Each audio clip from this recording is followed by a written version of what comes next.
Hello नमस्ते सन्चै हुनुहुन्छ? मैले कुनै पुस्तकमा पढेको थिएँ, आजभोलि अक्सर धेरै अभिभावकहरू आफ्नो सन्तानको भविष्यको चिन्ता लिएर आजको खुसी गुमाइरहेका छन्। लेखक पुनः लेख्छन्, कतै म पनि ती अभिभावक जस्तै आफ्नो सन्तानको भविष्यको चिन्ताले आजको खुसी त गुमाइरहेको छैन भनेर लेखकले चिन्ता लिएका छन्। हिजो हाम्रो छोराछोरी साना थिए, बोल्न सक्दैनथे, खान सक्दैनथे, हिँड्न सक्दैनथे, पढ्न सक्दैनथे।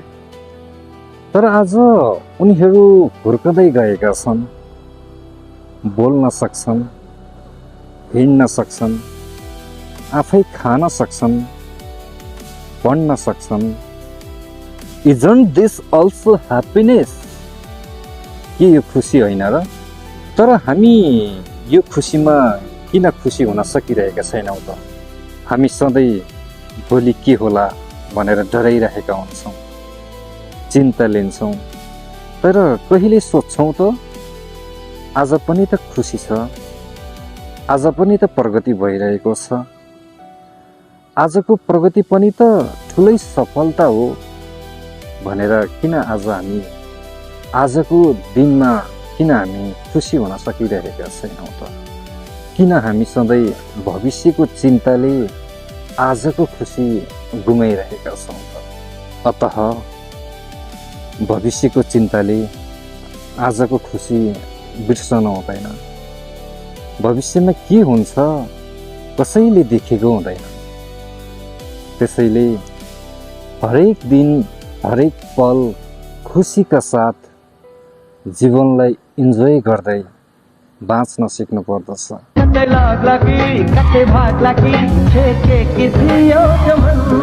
किनकि जीवन केवल भविष्यको लागि मात्रै होइन, आजको पलमा पनि बाँच्न सकिन्छ। Thank you.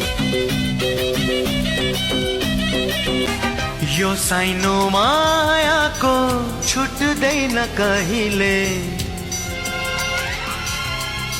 आकाशमा जुन तारा चम्किरहन्छ जहिले। यो साइनो मायाको छुट्दैन कहिले, आकाशमा जुन तारा चम्किरहन्छ जहिले।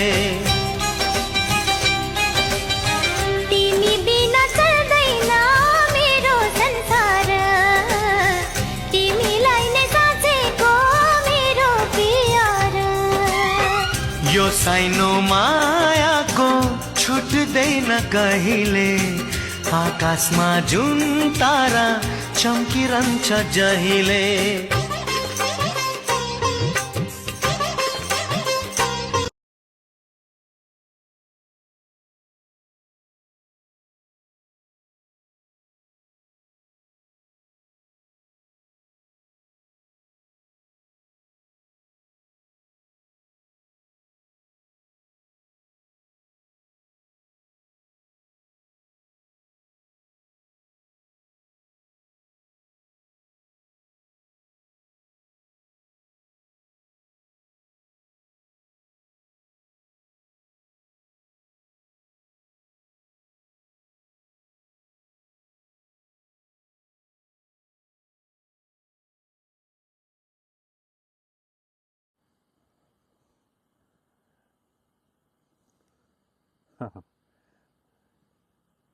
Isn't this also happiness? के यो पनि खुसी होइन र? हो, यो पनि खुसी हो। तर हामी यो खुसीमा किन हुन